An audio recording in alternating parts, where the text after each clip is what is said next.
You're watching NFL Daily. It's mailbag time. If you want to get your questions featured on the show, you got to start joining us during our live shows. How do you do that? Subscribe, turn on those notifications. That way you don't miss a thing. So if you want to get your questions on the show, you got to either use hashtag NFL or Super Chat. This first one's coming in from Alize Pin. Will Elliott rush for 2,000 plus this year? No. Ezekiel Elliot, I don't want to say that he's washed up, but he's washed up from the point of what we think of Ezekiel Elliott. He's still a good back. He's still a top 10 running back. He's just not a top 5 running back anymore. And the Dallas Cowboys don't have the best offensive line in the league. He's a good back. I'm going to say he's going to be around 1,200 yards, 8 touchdowns. Let's go to Omega S. I'm not a Browns or Baker fan, but saying Baker wasn't a top 15 quarterback last year is foolish. He wasn't top 9, but he was top 10. I'm not saying that he wasn't top 10 or whatever the hell last year. I mean, you can look at the PFF numbers, but I do think if you put Baker Mayfield on a lot of other teams that don't have maybe the best offensive line in the league, a good receiving core filled with a lot of talented tight ends, a great running back room, and a great defense, he would be able to lead a team. He, in my opinion, is a Alex Smith type of quarterback, a very conservative type of guy. If you're telling me right now that if I were to give you any NFL quarterback in the league, and if you would take Baker Mayfield in that top 15, I would say you're lying. Let's go to Yo Squiggly Man. Should Jabril Cox start over Jaylon Smith? I think I've actually already answered this one. I'm going to go ahead and say no, not at the current juncture. What up, Gage Anthony? Will Seattle sign Geno Atkins?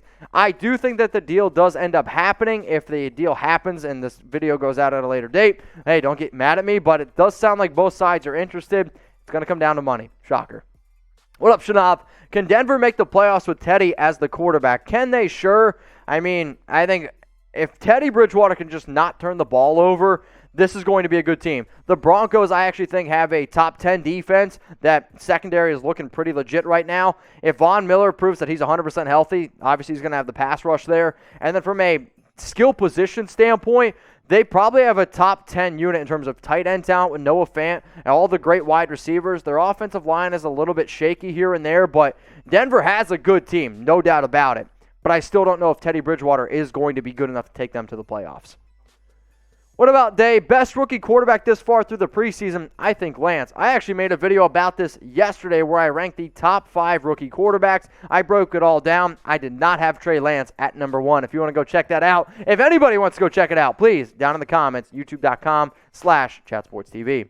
Let's go to Steven. You're next up here, man. Do you think that the Browns cut Mack Wilson? Interesting. Mack Wilson, linebacker out of Alabama, tons and tons of talent. However, plays a little bit reckless, I think is probably the best way to say it. He was somebody that I thought about being a potential surprise cut candidate. His biggest issue, if he'd be a linebacker maybe like 10, 15 years ago where all he had to do was just cover the run, he could do that. He's just so bad in pass coverage. So I don't know if he's going to get cut, but it's definitely maybe like a 40, 45% chance of happening. Now, if you guys are looking for the latest NFL news, rumors, and if you want a little bit more, if your OnlyFans got canceled, guess what? You can still get free videos here at Chat Sports, youtube.com/chatsportstv. Make sure you turn on those notifications. That way, you never miss a video.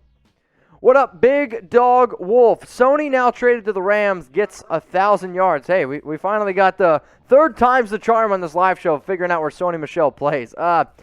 1,000. If he can stay healthy, yes, Sony Michel will get over 1,000 yards rushing, and it's simply because that's the way that this Rams team is still going to try to operate. Like, they want to be a run-first team. I still think, even though they went out and got Matthew Stafford, that defense is going to be legit as well. So if Michel can get, I'll say 220 carries, and if he can be obviously around that 4 yards per carry, he's going to be around 1,000 yards. So we'll ultimately see what happens with Sony. Say it's Stafford. How long do you see Kirk Cousins in Minnesota? Dude, if I was Minnesota, I would have never given him the guaranteed money, or the guaranteed contract that he did. But I don't even really want to talk about Kirk Cousins right now because I think he's being a little he's being a little Mitch with a B. All right, Chris, you're next up here on NFL Daily. After Travis Etienne's injury, is Robinson a top 12 running back this season?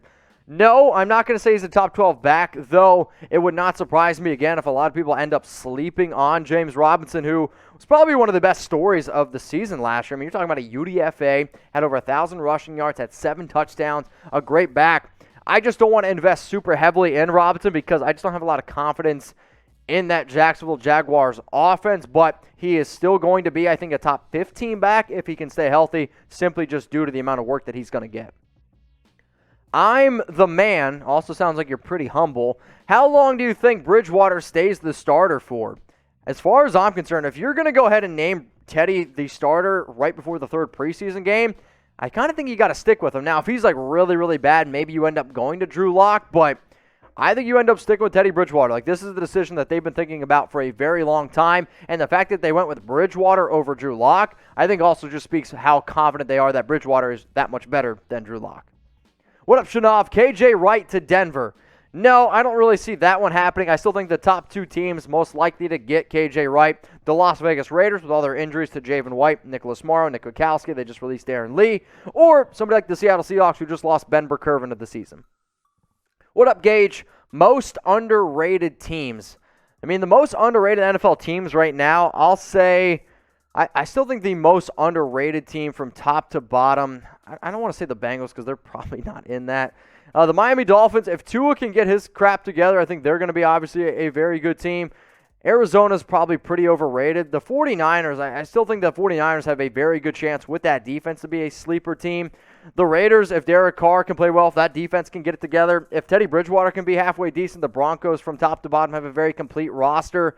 And something just tells me that the New England Patriots somehow, some way, that defense is going to be great. So I'm going to go ahead and say those are some of my underrated teams. Now, if you guys want to go ahead and bet on some of those underrated teams, if you want to go ahead and bet on more NFL teams, actually, should also throw out the Washington football team, go to chatsports.com/bet. Promo code NFL Daily. That gets you 125% deposit bonus. If you want to go ahead and put down a $200 deposit, you get $250 for free. It's the best deal on the internet. I don't know about you. I try to make preseason games a little bit more fun. So some of us out there, you got your main chick and your side chick. Well, how about this? I'm going to give you guys my main pick and then my side picks of this upcoming preseason. My main pick, the one that I'm guaranteed is going to come through for me, the Bears up against the Tennessee Titans. I'm betting the over 36.5 points. You're going to see Justin Fields play, and you're going to see Logan Woodside and Matt Barkley, who have both been very, very good. Heck, Tennessee last week scored 34 by themselves. Bet the over 36.5. But what about some of my side picks, right? I mean, they sometimes come through, but you're not 100% as confident. The Chiefs, -4 against Minnesota. The Vikings have yet to score an offensive touchdown in the preseason. Bet against them every single day of the week. The Jags up against the Cowboys. Trevor Lawrence, is he going to be playing in this one after being named the starter? Plus, the Cowboys, they're not playing Dak. Bet the under. The Texans and the Tampa Bay Buccaneers. Bet the under in that one as well. So if you guys want to go ahead and bet in the best deal on the internet, it's chatsports.com/bet. Promo code NFL Daily. You're going to get yourself 125% deposit bonus. Let's go to Liam. You're next up here on the show, my man. If you were Seattle, would you rather trade for James Washington or N'Keal Harry? Oh, man. I know that Seattle's been looking for a third wide receiver. I'd actually probably go N'Keal Harry. It's just because I think he still has the higher upside. West Coast guy, sent him out there. He's obviously not DK Metcalf whatsoever, but I just think that Harry has more talent than James Washington. But what do you guys think here? Who's the better wide receiver? If you think it's James Washington, who I believe is like 5'10", 205 pounds, type JW, or you're going to go with N'Keal Harry, the former first-round pick out of Arizona State, go ahead and type KH. All right, what about this, y'all? Josh Rodriguez, where do you think Saquon Barkley potential in the rankings? I don't know if you mean finish or where I would draft him. I have Barkley as a top 6 receiver. PPR, he's actually a top 5 guy for me. From an athletic standpoint, from an overall talent, I actually think that Barkley might be the most athletic running back in the league. Doesn't make him the best running back, but from an athletic standpoint, you could definitely put him up there. The offensive line scares the hell out of me in New York. There's a lot of other options there, but the fact that he might not stay healthy, or he's not going to play maybe the first few weeks, he's a running back there. I don't pick him in the first round. If he's available in round 2 for fantasy, though, I 100% take him. What up, Cliff? Could the Giants make the playoffs with their young core? Of course they can. They play in the NFC East. Like, if you can win, I really think the team that wins 9 games, that's going to be good enough to win that division. The Philadelphia Eagles are probably one of the worst teams in the league. The Washington football team is the team that I would put my money on to be the top team. Dak Prescott, if he's 100% healthy, I'm going to go ahead and bet on the Cowboys because I'm going to bet on the best quarterback in that division. However, I can't sit here and say that I'm confident he's going to play in all those games. The Cowboys also have a bad defense. But for the Giants, if Daniel Jones can be average, and I mean just average, the Giants have a good chance to win that division. But that still remains to be seen. What up, Scott? You're next up here. The Raiders should consider trading for J.C. Jackson if Arnett fails to step up, or if we don't land Sherman. So J.C. Jackson, I get the fact that he had 9 interceptions, but I actually think that he's one of the more overrated cornerbacks because all people do is they look at stats, like in the 9 picks, and they're like, oh, he's one of the best cornerbacks in the league. I actually disagree with that. You actually probably have a better chance of going out and getting Stephon Gilmore, but would I take J.C. Jackson over Damon Arnett? Yeah, every single day of the week. All right, this next one's coming in from Cliff Taylor. Could Saquon Barkley, I love the nickname, win Comeback Player of the Year, and also can they make the playoffs? Well, in terms of Comeback Player of the Year odds, right now he's at plus 600, which is third best behind Joe Burrow and Dak Prescott. The biggest reason why I'm not going to go ahead and bet on Barkley is simply because if Dak plays the entire season, he's going to win it. It's a guarantee. I almost lock it in. If Joe Burrow plays the entire season, he'll be number 2. It's just so hard for a running back to win awards over quarterbacks just because it's a QB-driven league. So I'm going to go ahead and say no. I'm not going to go ahead and bet on Saquon Barkley. What up, Smash Bros? Kirby, should the Miami Dolphins sign Lamar Miller? Wow, So Lamar Miller was released, I think, like 2 weeks ago. He actually started his career with the Dolphins. Then he ended up leaving there. Went to the Houston Texans, had a few good years up and down. I just think that he's washed up at this point. Myles Gaskin is the top running back there. I know Brown hasn't been all that much of a bright spot, but I'm simply going to say no. I don't think the Miami Dolphins should go out and get Lamar Miller. What's up? Yes, Sony Michel impact on the Rams. You know, it gives you a little bit more depth. You don't got to worry about some of the other backs that were kind of like Xavier Jones is an okay name. I'm trying to think of their other running back. Man, I think the last name begins with a K.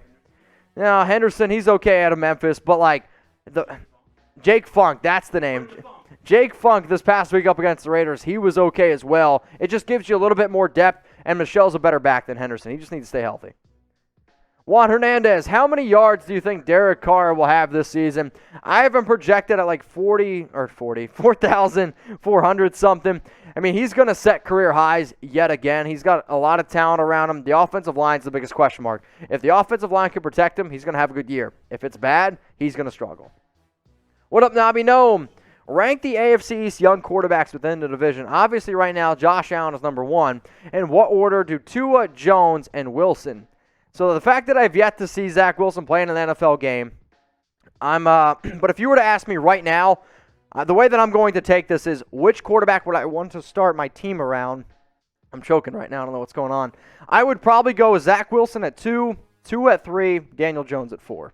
All right, we got to wrap this show up. I'm struggling, losing my voice. Gage Anthony, Todd Gurley to Miami. No, Todd Gurley again. I know he's probably one of these running backs still out there on the free agent market, but I don't think that Miami goes ahead and they bring in anyone. If they do, I'd probably say Duke Johnson or Adrian Peterson would be my top 2 picks. Matt Productions, what up? 28 years old. Happy birthday. I just want to give Mitch a shout out. All his awesome hard work that he does. Appreciate it. Matt, if you give me a follow on IG at Mitchell Renz 365, would be much appreciated. Also, Jeremy is telling me in my ear that he works very hard as well, and you can go ahead and give him a follow on Twitter at JIBeedling. So, if I didn't get to your question, y'all, I apologize. I know we get a lot of stuff that happens on these shows, but you can always hit me up on Instagram. I'm at Mitchell Renz 365. My DMs are open for a reason, and if you want to go ahead and give Jeremy some love as well, you can go ahead and hit him up on OnlyFans at JIBeedling.